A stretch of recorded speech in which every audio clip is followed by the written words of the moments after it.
And I also want to say for anyone listening, I haven't seen the sequel yet. Something in it was spoiled for me, and I haven't gotten the gumption to see it yet. But in the first movie, there is like a lot of tension between him and his lab partner, and it's never like stamped they are gay, but it's kind of hard to not see the queer with them. But I guess I could say the same thing about The Great Gatsby being very gay, but there are people who staunchly believe that Nick Carraway is straight, and I wonder how the hell they think that.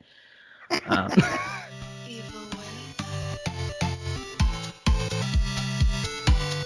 Let's talk nerdy things, like comic books and superheroes, with some nerdy peeps, writers, cartoonists, and so much more. Whoa, so stick around and have some fun with the lovely and adorable Evil Web. Evil Web. Hello, everyone. Welcome to Titular Characters. I am your adorable host, Eva Webb, and tonight we are here with prolific podcaster, actor, and writer, Casper Oliver. How are you, darling? I am doing well. I am beaming at the thought of being called prolific. How are you doing? Oh, I'm doing great. I am having a really, really nice weekend. It's been sort of relaxed, pretty chill. It hasn't been bad at all. That's good. That's good. Yeah, it's Awesome. slow is better than hectic, that's for sure. Oh yeah. I mean, well, any weekend where I can catch up on my sleep, I am a happy girl. Oh, yes. Sleep and I have an intimate love affair. It's all right, my wife knows. It's all good. That's helpful. Yeah, I've probably got one too. I haven't thought of it that way. Romanticize taking care of yourself. Come on. Oh, totally. So I guess the place to start is what are you reading right now? Currently, I am reading through, I'm catching up on the IDW Transformers Lost Light, because I used to be up to date on it, and then, I mean, it's finished, but I fell behind. So that, and reading the Adventure Zone comics, I, again, haven't read the most recent one. I'm really bad at keeping up to date on things. Um, but I also have started getting back into reading manga, which I haven't done since like high school. What got me back into manga was, what is it? I think it's My Love Story. I apparently surprise a lot of people when I say that I love cheesy romance, and it's that isn't easy to find in a way that's like, very heteronormative to the point where you're kind of asking yourself, are the straights okay? Um, because I feel that when I watch rom-coms or read romance novels a lot of like, are the straights okay? I kind of worry sometimes about them, but found some cute ones. But I have been so into podcasting recently that I haven't read as much recently as I would like to. I feel you there. Yeah, it's weird. I was just thinking about this the other day when I was going over one of the earlier interviews I did. David Evoloni was one of my favorite people. I'm not sure if he said it in the interview or if he said it on his video blog. My memory's a little hazy on it. But he said that, like, if you were going to look at 20th century literature just sort of from outer space and judge humanity, the impression that you would get is that the biggest problem humanity faces is that people just can't be faithful to each other, especially straight people. Yeah, no kidding. It's always cheating and miscommunication. That's always what it is. There's hardly ever any other conflicts in romance in media, and it's so annoying. Because Yeah. in real life, the biggest trouble in relationships is usually money, right? Someone like they're Yeah. stressed financially, and it exacerbates everything. Or people don't know how to manage their money. But where is the fun in watching a couple try and balance a checkbook and getting mad when they can't communicate finances. There's not a lot of a lot of enjoyable tension. It's a bit too real. So maybe that's why that isn't the problem in romance and media. Shrug, I don't know. Maybe. Awesome. I love a good love story, though. Yeah, oh yeah. Where where you've got a crazy situation and some real conflict, and the couple goes off and they kiss, and everybody walks into the sunset.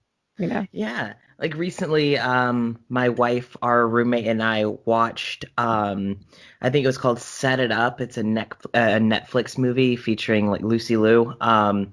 And my wife put it on because it features Lucy Liu, and if she's in something, we're gonna watch it. But it's my wife and I are both asexual, and the movie is heavily driven by sex. And while we all enjoyed the movie greatly, my wife and I were both just like, can you imagine like being so driven by sex? And like, no shame, but it's so foreign to us. That we're both just watching all of this go down. Great film. It was a very fun film. But you just love a good happy ending, and you usually get those with romance films. So maybe that's where some of that comfort comes in, is you can usually predict a happy ending. Have you seen any films lately that just really just strike you as a lot of fun and interesting? Yes, I love movies. I own way too many of them. Okay, well, my two favorite films of all time, right, and both of these are a little older. They're not newer. Are Pacific Rim, the first one. Love Pacific Rim, and also Knives Out, the murder mystery film that came out. I think it was last year. I love that film because it's got some great actors in it. The comedy, it's subtle, it's not really in your face, and it's just very dry. That's what I'm looking for. It's dry humor, and I love dry humor. My paying gig right now, because I do a lot of things, but what I'm getting paid for is I actually am a murder mystery actor. Before COVID, I would travel all over the state of Florida. I've even been to Georgia and Alaska to perform murder mystery shows for company parties, colleges, birthday parties, not weddings, but like whatever. Well, I mean, some people have performed at weddings. I personally haven't. But we would just go and perform these murder mystery parties. And because of my status in the troupe, I typically played the victim who would come back as the detective. So I would, perform, die, costume change, come back as a different character. And watching Knives Out was like secondhand doing a murder mystery party.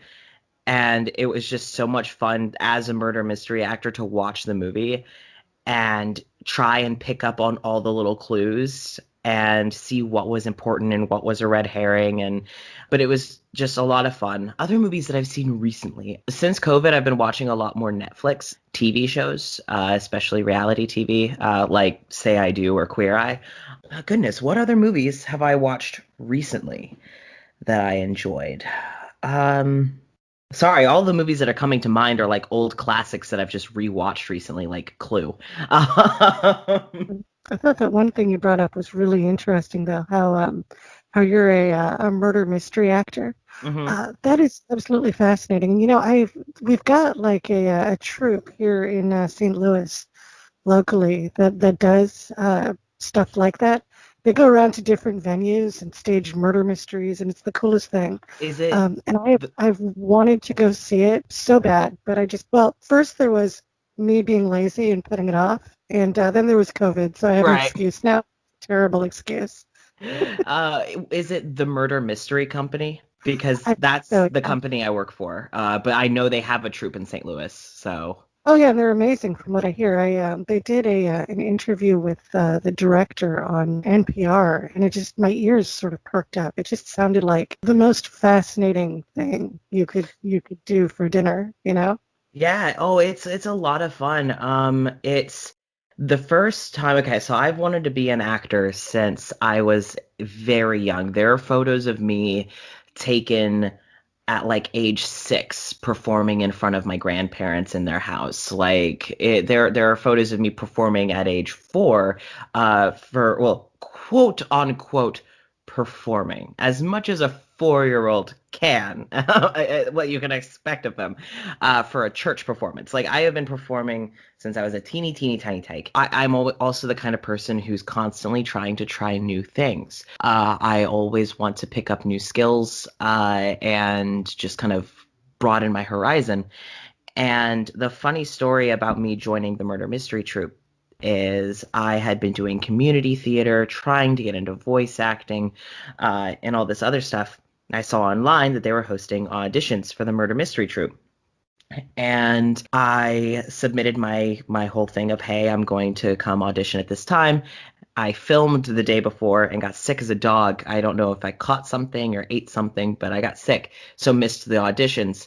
And then maybe less than a week later, I saw an open application for a troupe director for American Immersion Theater, which is, I didn't know this at the time, but it's the same company. American Immersion Theater is like the parent company of the Murder Mystery Company.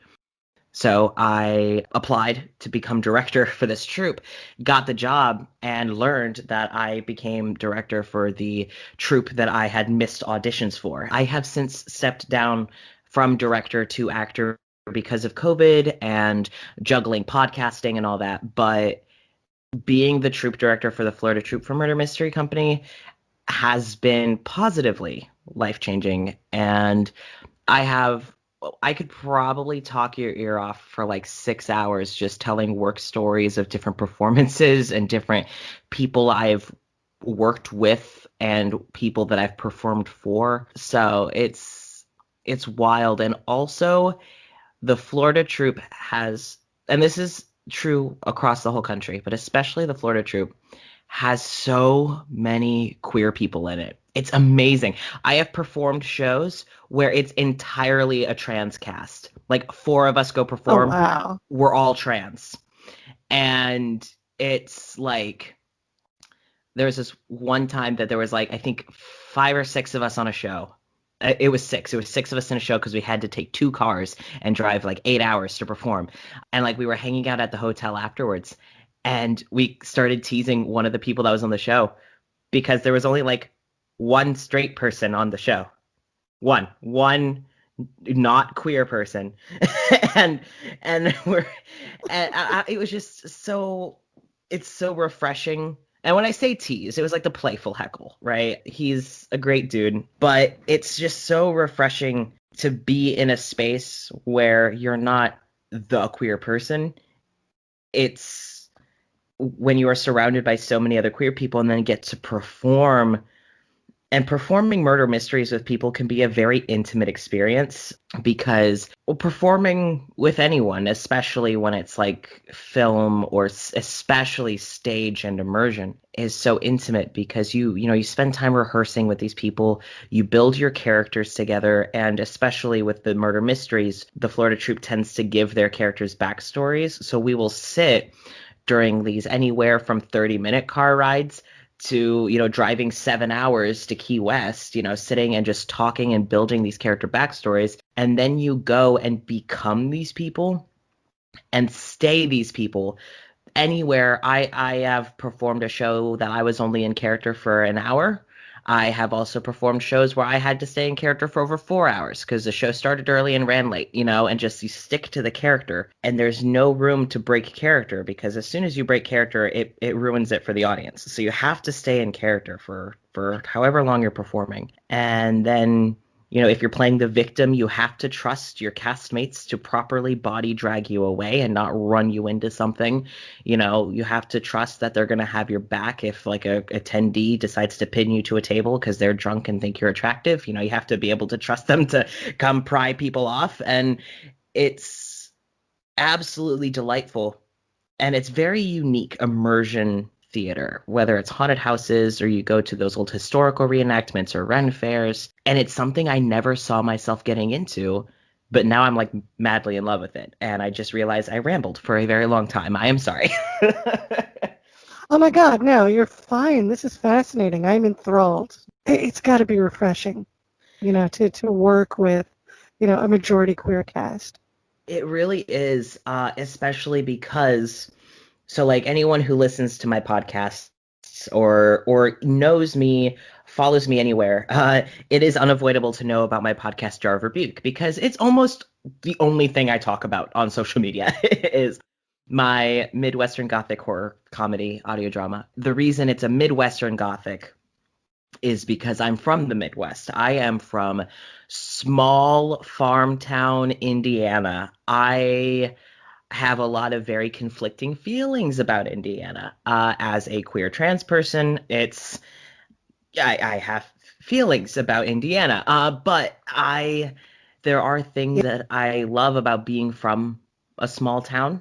I love how everyone talks to each other and is so the community is so interconnected, and usually there's more of a respect for nature because like you're farming and gardening and you have like ranches and stuff, except so often it is paired with small-minded bigotry. Not always. I have heard rumor of the more open-minded, diverse small farm towns, but I've never been there. So, um, but going from working in Indiana to moving to Florida to live with my now wife, when I worked at Lush Cosmetics, there was a bunch of queer people that worked there, but like working at Yankee Candle or Forever 21, stuff like that, it was like I was the only queer person. And then after I left one of the most soul damaging jobs of my life, which was being a retail manager, just crushed me. After I quit that job, I finally came out as trans. I was identifying as a trans man for a while, but after being on T and being presenting as masculine, I realized I'm actually non-binary. I came out as trans and got this job leading this troupe, and I flew up to HQ for director training, and one of the first people I met was a guy named Chris, who is one of my supervisors. And just immediately I met him and was like, is he gay? Is he is he gay? Needless to say, he is. And it was delightful. And I started going around HQ and meeting all of the people at headquarters, and there were so many queer people. And the first time I ever used a men's public bathroom was at HQ when I was training to be director. And I will never forget it because I almost held it all the way back to the hotel room where they were putting me up, but I was like, I can't. So I went to the bathroom and I stood in the hallway looking between the men's room and the women's room. And I was having a lot of emotions. And I was like, if I can't use my proper bathroom here, I don't want this job. So I walked into the men's room, palms shaking, freaking out because, you hear stories of trans people using the bathroom. And Yes. and I rushed and I'm sweating bullets, but I'm also not a heathen, so I was washing my hands. And the door opened and someone walked in, and I made eye contact with the guy. And there was a moment of sheer panic, and he literally just was like, "Oh, hey, new guy, what's up?" And like gave me a wave and then just walked to the urinal. And that was it. That was it. And I left and I nearly cried. Just tears of relief and joy. Almost broke down sobbing because I got to piss where that was all I needed to do. But it was such a journey. And then the whole rest of, I learned that the other directors I was training with, all queer. I learned that, the people training me, most of them were queer. I came to Florida, started to meet the troupe, and there were people that had already been out for a while, out and proud, met me and were like, oh, hell yeah, same hat. But there were also people that hadn't felt comfortable coming out prior, but suddenly when they realized that their troupe is now being run by a trans man who is a absolute well, quote unquote trans man because that was how I was identifying at the time. Also, just all genders are attractive, and it will be that an attractive person will be the death of me. Gender disregarded. I feel you there. It inspired them to come out, and so then it's like they popped up like daisies. I would have actors come out to me over Facebook and just say, hey, just so you know, it's really cool that you're out, I'm this. Or they would come out to me in a car ride, or I'd watch them go, I think I want to play this character as queer. And then like after performing it a few shows later, they're like, hey, I think I'm queer. And I'm like, there it is. So like the amount of times that we're given scripts that are blank characters are, besides the words they say, are blank slates. Like for example, my favorite show, I have two favorites. Our 1920s show, Death of a Gangster. I typically play a guy named Don Dunn Jr., the head of the Dunn family, and so I play this like, I just took over the mafia family. I'm taking over. I'm running this joint, and my stepsister's getting married to a guy I set her up with, right? And I play him as very gay, but like acting hyper masculine to try and hide the fact that he's gay because it's the 1920s. But like early on T, I would let my voice crack into the microphone. I would like throw fits, but also if a man played my bodyguard, Joey Two Hands, the names are so silly. I love them. If a man played my bodyguard, especially if it was like a murder pro, one of us, we would always make romantic tension between Don Jr. and his head bodyguard, Joey. And so many actors did that it's now weird when there isn't a queer romantic tension between those two characters in our troupe. Uh, so like even our straight actors are like, no, you know what? This romantic tension works. Let's do this. And it's like it's just delightful to watch. But yeah, and that's actually that job is where I learned how to do so many voices because if I'm playing the victim, so like I walk in as the douchebag billionaire, and I'm walking around being all hoity and better than you, and then I die, right? Well, I can't come back as the detective and sound like this. So I walk around talking like this. And I got the thick southern thing going on, and I walk different. I obviously dress different. But you have to learn as many voices as you can so that the audience can differentiate, because it's like a fine line between them knowing that's the same actor, but it's a different character, right? You have to encourage them that this is a very different person. Like the other person, dead, very dead. Dead bodies in the bathroom if you want to go look. Like, So, what kind of person goes to one of these murder shows? we perform for all sorts of people. I have performed at birthday parties at people's houses. I have performed for what's the term I'm looking for? Like a work group training sort of thing where they're trying to like get everyone closer together. Team building, that's it. Team building events. I've performed at restaurants for like, let's say a Maggiano's wants to sell tickets for a murder mystery. They hire us. So like we perform there. I've performed at graduation parties, and you can definitely tell when someone is there because they want to do a murder mystery versus someone who's there because their boss told them to be there. um, or or someone showed up to the party and didn't know a murder mystery was going to happen. you, you- Oh, uh, nice. That happens? yeah. Oh, the amount of times I've done surprise parties, and we always encourage them for it to not be a surprise. Because if someone is expecting a night of food and drinking and learns that they have to like take notes and read, they aren't usually too happy. And but most of the time people are there because they want to be there. And part of our job is to, okay, so general rundown, basic structure of our shows is we spend about an hour, anywhere from 30 minutes to an hour, mingle time.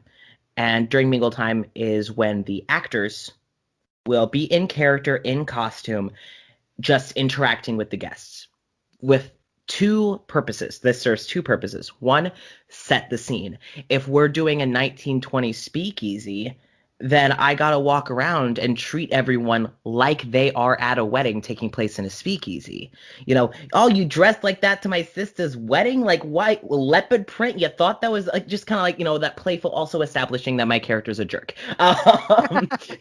But the second reason is also to find out who's going to be the most receptive to play. So finding out who would be very receptive because we actually pass out suspect characters for attendees to play. Like, let's say there's three of us and one of us is the victim. That means that two of us are suspects.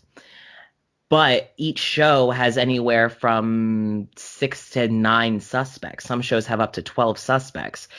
So those other suspects get played by attendees who get a character binder, a name tag, and they get to become part of the show.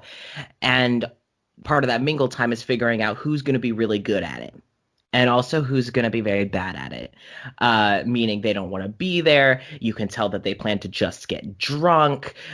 We have sometimes accidentally given the people who just wanted to get drunk characters.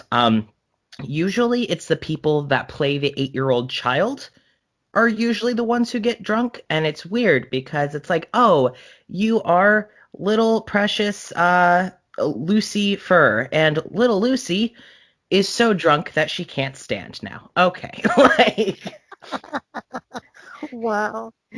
so, but Uh, yeah, it's you get all sorts of people. The best and the worst to perform for are actors, I'll admit.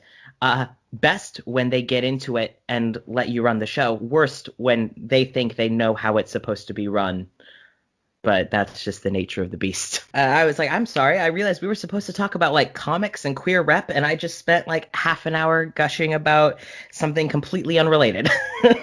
Oh, I would not worry about it.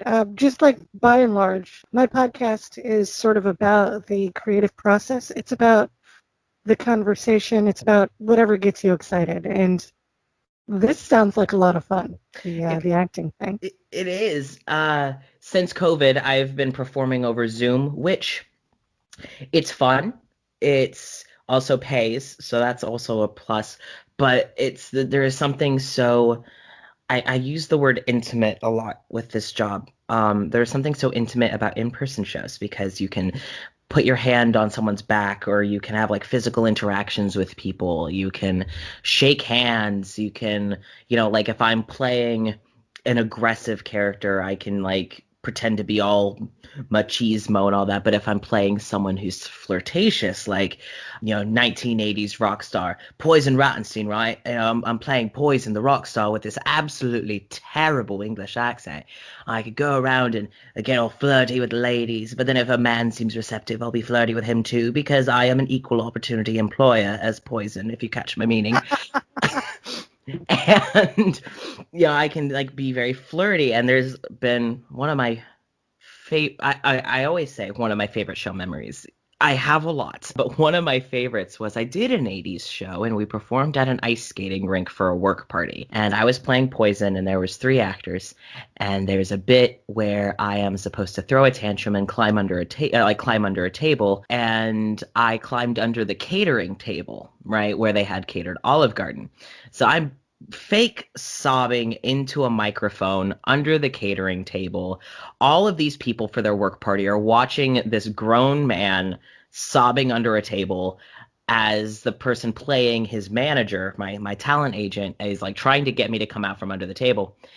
And as he's trying to talk me out of it, I like fake sobbing into the microphone. I don't come out from under the table, but I reach up and like pat around on the table above me, and I grab a box of breadsticks and just pull that down under the table with me, and then like proceed to open it. And then I went dead quiet, and the person who's playing my agent was like, Poison, you all right, buddy? And I just, there's none left, and just broke down fake sobbing into this empty box of breadsticks. And the woman, the attendee who was playing my girlfriend, she didn't realize that I was her boyfriend character at first, and then once she learned that I was playing her boyfriend, she was like all over me, and it was hilarious, and it was consensual. And at one point I like sobbed into her lap, and she was like playing with my hair, and she's like, there. I had never met this woman before. We were just having a good time. I was her boyfriend, and then I would go off and flirt with other women because 1980s rock star caricature. Of course. And, but it's just like these moments that you get to have with absolute strangers. Sometimes they're not as glamorous. I've had my butt grabbed by women easily old enough to be my great grandmother. I've been pinned to tables by people so drunk they can hardly stand. I've had people like grab and shake me, but that's, while it's common enough to note, it isn't too common. It unfortunately probably does help that I do present as masculine, as a man, so I don't face as much. But the amount of times I've had to intervene, like I have jokingly I have to legally say it was a joke. Shook my cane at a lawyer who was getting handsy with our maid actress, and like I had to like shake my cane at him and like push him away from her and stuff.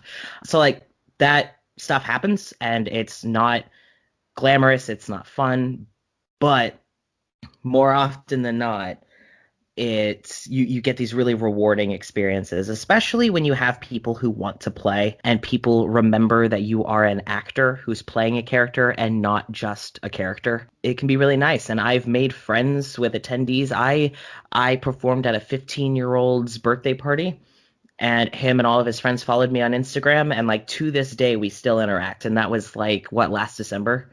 It's really cool. It's a lot. It wasn't what I expected to ever get into, but I certainly have no regrets. That is just awesome. Also totally unexpected. I probably should have done more research on you before tonight. It's totally fine. Like, and we can actually kind of tie it in if we want to do talk, if we do want to loop it around, because it's actually a lot of the people involved in Jar of Rebuke, especially like the main crew, are people that I met through Murder Mystery. So like it kind of ties back into creating queer content if we kind of want to slide it that direction.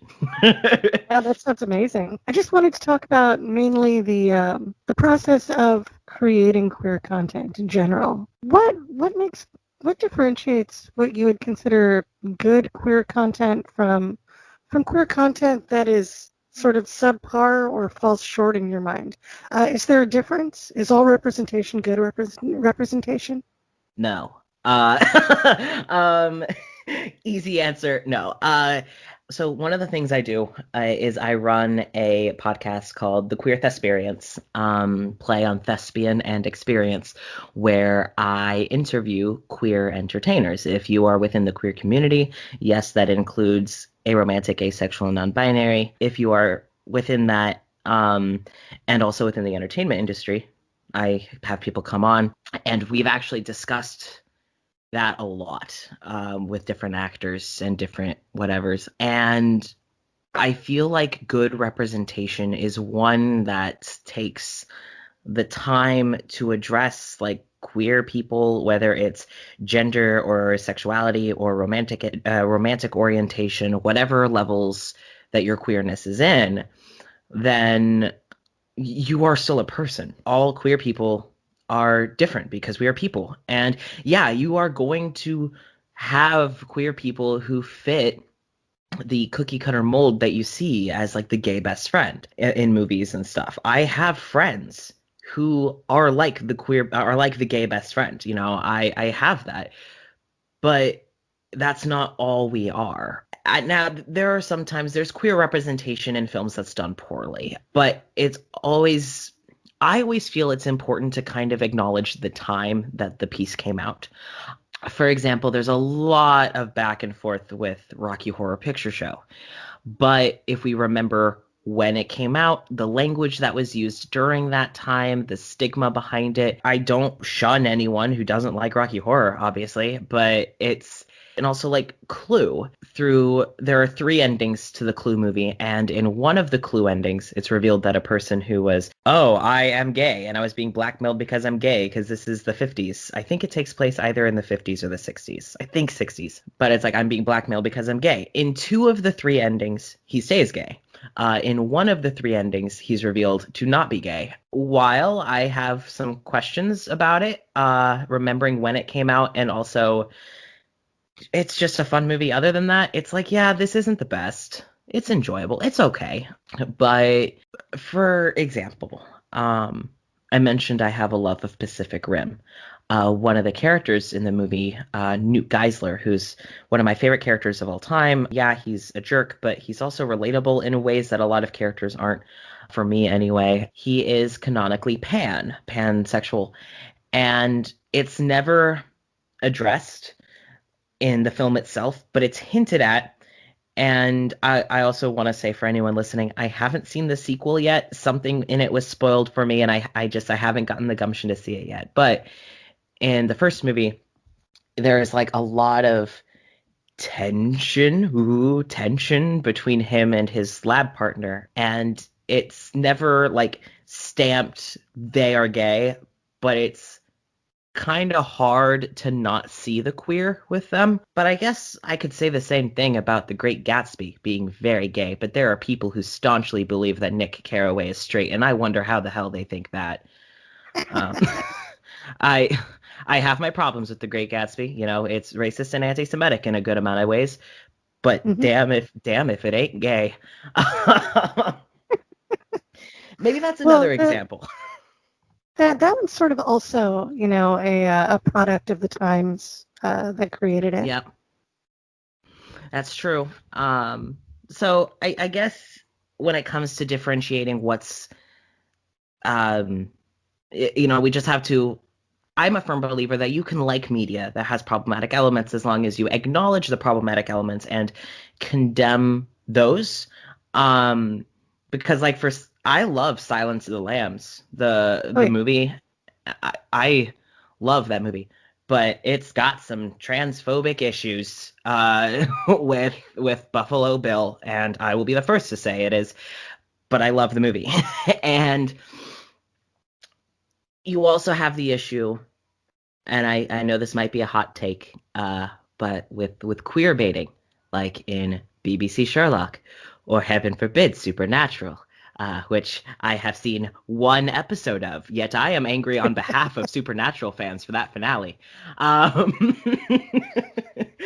Yeah. so, um, so then there's also that. So I think what makes good queer representation is queer people are people. We are different. We are diverse, and not just in our genders and sexualities and romantic orientations, but in our personalities, our likes, our dislikes, our what we do, what we can't do. And for us to just be treated as people. Like a podcast I really like is Welcome to Night Vale. And the queer characters are just characters who happen to be queer, and they're very clear about it. Like there are two men who are married. They are very, very gay, both played by gay men. Um, Cecil. Yeah. Oh, yeah, I love that yeah. show. It is I so good. I have a tattoo of it. First tattoo I ever got was the Night Vale Eye on my left wrist, and I love it. I also got to interview Kevin R. Free for my podcast, which was like I almost died a little bit because what the fuck? But such a good show. The first time that I ever saw queer rep, that was just it was just there, you know? It Oh, yeah. just part of the world. And you can usually tell when something queer was made or had influence from queer people versus when there was not a single queer person in the room where it happened. Uh, I'm sorry, I didn't mean to quote Hamilton, but it just happened. Oh, no, you're But, fine. You're fine. uh, I feel like you can usually tell. Um, some people do well. Like for example, I love the McElroy brothers. I love my brother and me, and the Adventure Zone. I've only listened to Taz Balance, but Justin plays a queer character. He is not queer, but he plays a queer character, and he did so in a very fun and respectful way. And when they've had queer NPCs or trans characters, it's, they have reached out to the queer community and been like, hey, we want to do this thing for representation, and it reaches out to the community about it. And that is so relieving to see. That's kind of something that I have tried to do with Jar Rebuke. Because we're currently working on the first series. Basically, Jar Rebuke is a queer heavy, not solely queer. We have some guest actors who aren't queer, and like other people on the crew that aren't, but most of us are. Everyone involved in script writing and plotting and characters, those people are all queer. And the first series follows a character who I play, Dr. Jared Howell, who is battling a lot of things. He's a person who can't die. Well, he can die, but he revives every time he dies. And no matter what kills him, he always revives, and he doesn't know why.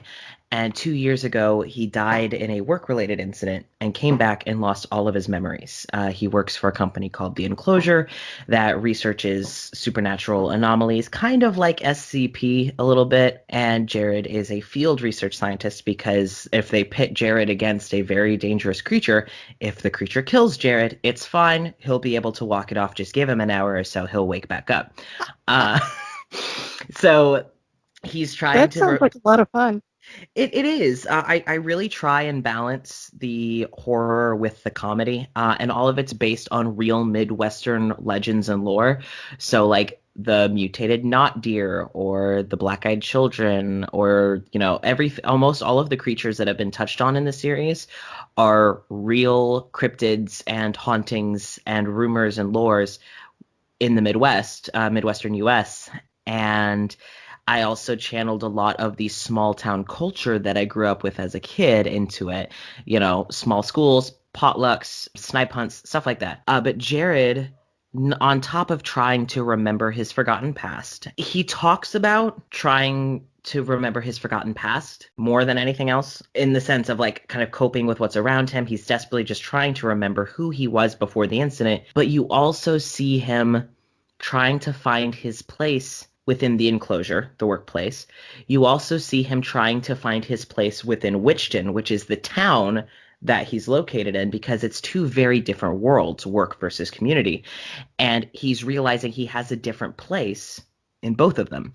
You see him trying to find his place within interpersonal relationships. He literally has a discussion with his dog that he takes in about his gender identity, because he used gendered terms on the dog and was like, well, are you, a boy or girl, or these pronouns? And like he kind of spirals into thoughts that I, as a non-binary person, have had. And when that episode went up, a lot of people, especially non-binary people, were like, "Oh my God, like I feel like I've had these thoughts," and him kind of trying to find his own identity and learning that, whoever he was before the incident, it doesn't really, I mean, it matters to him, but he's learning who he is now. He also shows signs of ADHD, PTSD, stuff like that.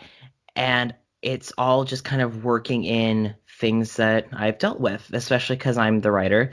So I want to make Jared as fleshed out as possible. And I do so by implementing kind of like personal thoughts and experiences, but also taking the time to use this platform to give representation. When we have other voice actors on, especially people who play recurring characters, like my friend Jenny, who plays Dr. Jamie Everett, who's one of Jared's coworkers. She got brought on, and she is a queer woman with disabilities. And after talking for a bit, we made her character Jamie a queer woman with disabilities. And I have Jenny helping me write Jamie so that Jamie is authentic to Jenny's experience. And so we're kind of doing that through having this kind of collaborative thing. But it's all about putting personal, real experiences and thoughts and challenges we face and fears and euphorias that people have, so they can be seen and heard and felt. Pretty proud of it. I've met a lot of people who make queer content, especially like queer fiction content. Because if it's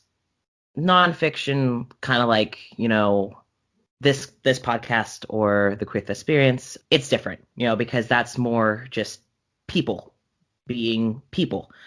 But fiction, you're making people, whether it's comics or books or movies or podcasts or whatever, you are creating people to represent real people. And so it kind of gets trickier, and a lot of effort has to be put into making sure it's authentic and not crossing boundaries, not misrepresenting. I mean, I'm an asexual non-binary person, and I'm writing an asexual non-binary character, but I'm being very careful about it, because my experiences aren't universal. It's everyone's different. That's fair. Okay, so we talked about the the projects you've been working on. And we talked about Welcome to Night Vale, which I'll agree with you on is amazing. And not only is it great queer representation, but it's also some fairly entertaining Jewish rap, which I really liked also. Yeah. Um, but is there anything else is there anything else as far as queer media that really just strikes you as exceptional anywhere? Yeah. So I have a good handful. If you like nonfiction shows like reality TV, I always suggest people watch Say I Do on Netflix. It's made by the people who did Queer Eye, except it's a couple of queer men going and helping people throw their dream wedding. So like if you like romance, it's delightful. So Say I Do. There's also in podcasts, I have a list of queer podcasts. There is a audio drama called Georgie Romero is Done For. It's a horror comedy about a zombie named Georgie, and it has queer entertainers are in it. I actually interviewed the voice actor for Georgie, and that's how I met them. And I, come season 2, will be playing a non-binary character in it. While romance isn't the main focal point of Georgie Romero is done for, there are blatantly canonically queer characters. Sorry, I swear I ran into the person who came up with that. Georgie Romero, I You, think, yeah, that sounds very familiar.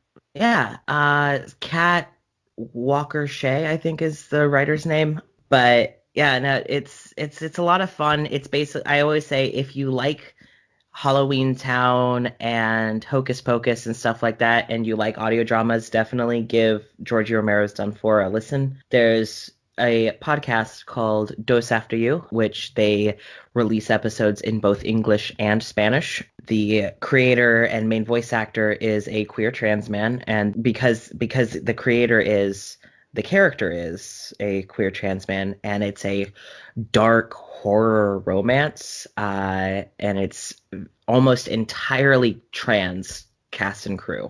So you feel that, and it's absolutely captivating as a queer listener and especially as someone who's trans. The way that the main character kind of just passively mentions, like, oh, I ran into someone this morning and I didn't want her to recognize me, and basically mentions that with him wearing a face mask and also being on hormones and being his true self and using his true name now, that the person that he didn't want to recognize him didn't recognize him. And he just kind of comments of, well, that was nice. I don't need that person. And it felt, it's like, man, I've been there. It's like you bump into someone and they don't recognize you and you're like, oh, thank God. um, there's I'm trying to think of any movies that stand out that I've seen recently, but I can't think of any like queer. I've heard great things about the Magnus Archives. I have only listened to one episode so far, but I've heard it's got Uh, some great queer rep. that sounds amazing. So the thing I like to ask everybody is this sort of started as a comics podcast. Hmm. I don't know if it is a comics podcast anymore, but but we do have this thing where we ask everyone what superhero they would like to be, what their powers are, and what their costume should look like. Oh, okay. Okay, so if I were gonna be a superhero, huh, I would love the idea of being a shapeshifter. Like maybe not like I can't transform into animals or things, but I can like appear differently with like, change my build, my hair, kind of like a changeling in D&D almost. Nice. Um, what was the second one? So it was what would your powers be? And what would your costume look like? Or do you need a costume? That's Yeah, I think it would be more of because like if I imagine myself as a superhero, I don't imagine myself being like a fighter. Ideally, Ideally, I would love to be like a Robin Hood, steal from the rich and give to the poor, which I guess would make you, would that be anti-hero? I don't know. But anyway, I would love, and you know what? If you have the changeling powers and have the idea of stealing from the rich to give to the poor just become like the ultimate grifter, like Sophie Devereaux from Leverage, that shit. Just like, you know, shapeshift, get some money and then go donate it to charity. Like I think that's what I'd want to be. So I don't even know if I would have a costume or a superhero name because you got to fly under the radar, right? But you do get a shape-shifting ability, which is kind of like a costume by itself, you know? True, true. Which is just I would just love to be able to shapeshift. Maybe it's because I'm trans, maybe it's because I'm a cosplayer, maybe it's because I'm a trans cosplayer. I don't know. I just want to shapeshift. That is awesome. Well, Casper, I wanted to just thank you for taking the time to talk to us tonight and for going off in all your just fascinating directions. Well, thank you for having me, and thank you for letting me prattle on. It was a lot of fun to chat, and I really appreciate you bringing me on and listening and talking and hosting me. It's been very fun. Oh, totally. This was fabulous. Seriously, feel free to come back anytime. If you ever have anything to promote, just let me know. Awesome. And well, you know what? Maybe I'll just have to snag you for my podcast because you're a queer entertainer, so that fits the bill right there. Oh my God, I would love that. Seriously, Yes. that would be fun. Sweet. All right, we'll make it happen. And now it's time for the credits. Wasn't Casper just fabulous? Look, all, I am putting all of their links in the description this time, and you have to check out and see and read and listen to every single one of them. Casper is amazing, and they were an absolutely fabulous cast. We love them. Titular Characters is a podcast developed and produced by the adorable Eva Webb. That's me. This week's cover art was done by Lexiva, who is awesome. I love her. She's absurdly talented. Our shiny new theme song was composed by Antonia Marquis. Join us next time for another exciting adventure in cyberspace. Oh, and when you do, bring candy.